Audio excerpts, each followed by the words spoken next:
Thanks to our friends at The Motley Fool for sponsoring this video. Visit fool.com/Rive to receive the top 10 stocks to buy right now.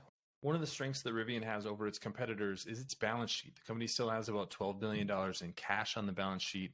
That gives it a lot of runway to increase production and even expand to a new facility in Georgia. But just how long is that runway? That's the thing I want to dig into today in this video.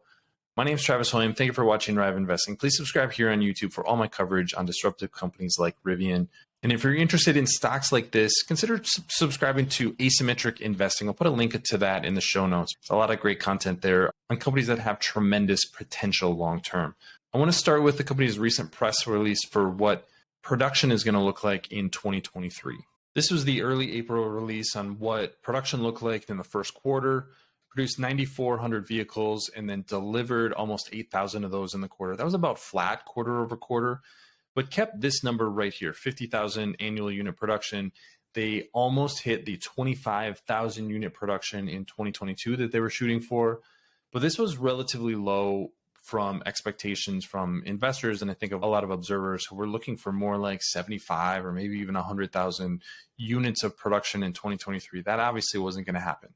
But what does that tell us about where the company is going from a financial standpoint and how long this cash is going to last? This is what they always start with on their earnings release. This is the shareholder letter, $12 billion in cash. But let's dig into the numbers behind that. Here's the balance sheet. And as you can see right here, $18.1 billion in cash a year ago, only $11.6 billion in cash at the end of 2022. At the same time, there are a couple things to notice here. Inventory has gone up by almost $1 billion. So that's money that effectively comes right out of cash, but you need to build inventory when you're an automaker.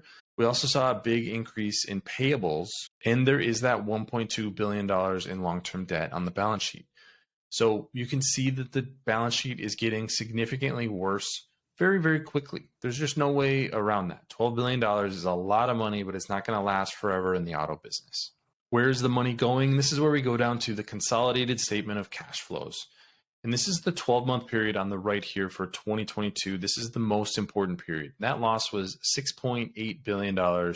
You add back depreciation, stock-based compensation, inventory write-downs, and losses on purchase commitments. Here's that inventory number. That's why this is negative, is you're taking cash out of the balance sheet and putting it into inventory. But there's not a lot of big surprises here. There was just simply a big loss and about $5 billion of cash used from operations. I will note that this does not include the investment that they're making in something like the Georgia facility. That falls under capital expenditures, and that was $1.4 billion in 2022. So that's going to be split between both the normal Illinois facility and then also the Georgia facility. But overall, cash goes from $18.4 billion to $12.1 billion at the end of the period because Rivian is simply burning a lot of cash. So what changes in 2023? Well, we can get a bit of an idea based on the 2022 numbers.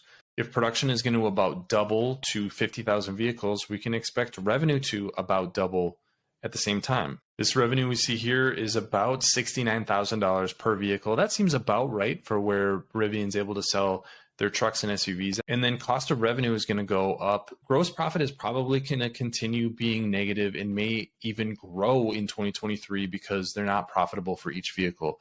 We'll have to see where that lands. You would like to see this number coming down so that cash burn comes down in 2023. But that's something to keep in mind. They have talked about reducing some costs this year. So R&D spending up slightly last year, selling, general, and administrative. So that's a lot of the cost that goes into selling vehicles, building a lot of the facilities that they have around the country. At best, I would expect that to be flat, but that's something that they're going to continue to have to develop this year. So expect that to continue to be a big number this year.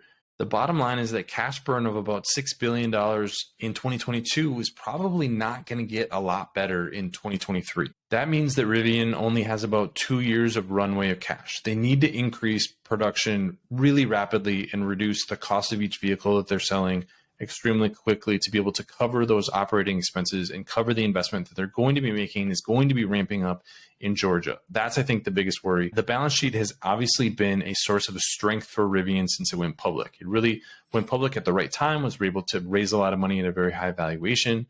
But that only lasts for so long. And this is, I think, the challenge for Rivian and for investors is how long is that runway, and can the company get to some sort of scale with its operations and be generating a positive gross margin? One thing that is negative for the industry right now is that it seems like there's a lot more pricing pressure in the electric vehicle space. Rivian is going to face that.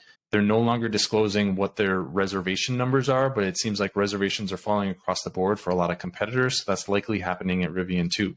They'll be able to get through 2023 with the reservations that were already in backlog, most likely, but 2024 faces a lot of questions. So a lot of questions facing this company. The balance sheet looks great on the surface, but dig into it a little bit, and the company only has a couple of years of cash, and they're going to have to turn things around really quickly. But what do you think about Rivian? I'd love to hear your thoughts in the comments section below. Don't forget to subscribe to Rev Investing. Thanks for watching, everybody. I'll see you here next time.